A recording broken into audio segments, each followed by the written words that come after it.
cerita ini saya ambil dari buku digital Sejarah Goa, penulis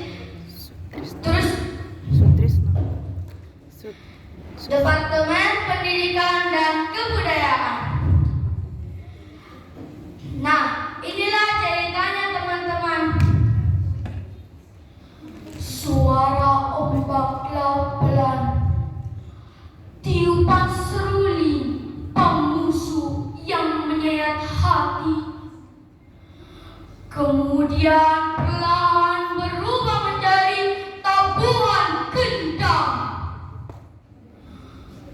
Tanah Makassar, abad ke-17, negeri di bawah angin, tempat perang pinisi membelah samudra, berdiri dengan megah Kesultanan Goa, sebuah kerajaan maritim yang merdeka, di mana hukum laut dihormati.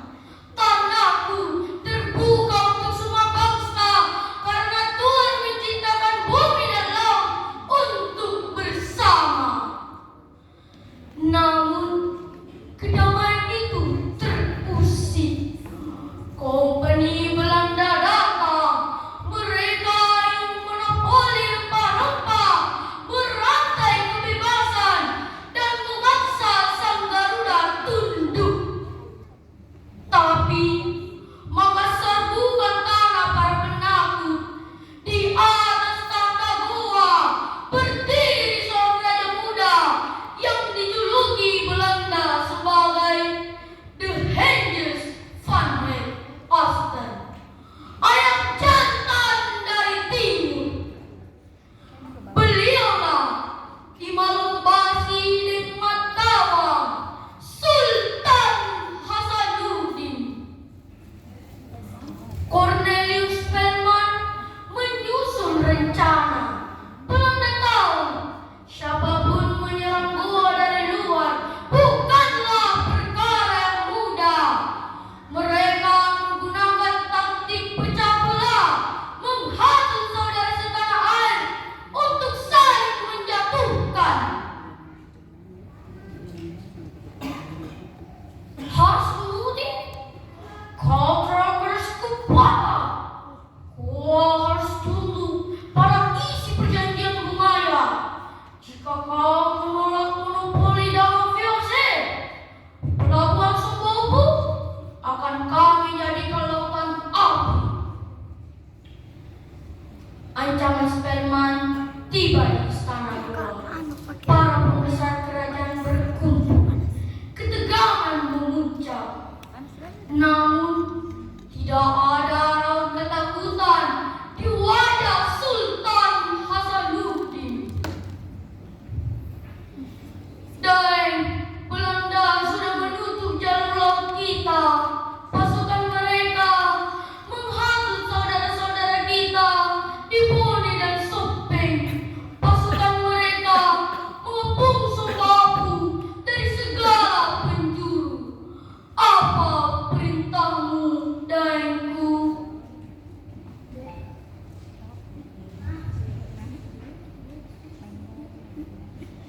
Galesong dan seluruh anak bangsaku di Goa, dengarkan aku. Sejak kapan orang Makassar tunduk pada ancaman? Sejak kapan pinisi kita takut pada gelombang?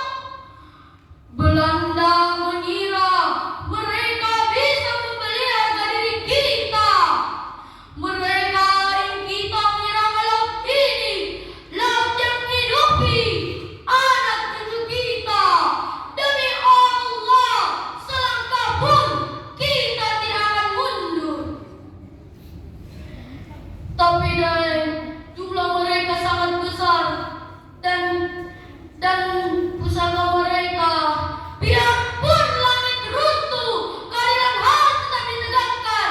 Ego, ego, ego.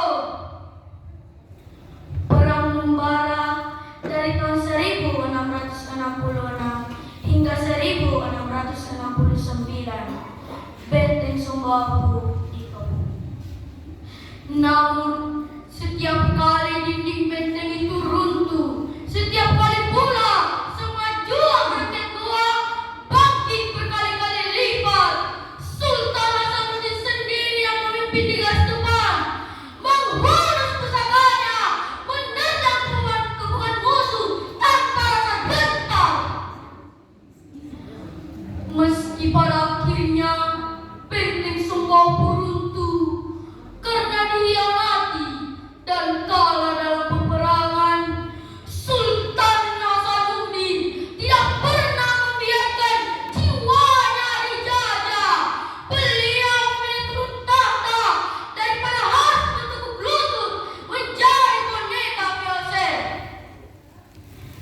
Hingga nafas terakhirnya pada tahun 1670, beliau tetap berdiri sebagai merdeka. Sultan Hasanuddin telah tiada, namun warisannya abadi.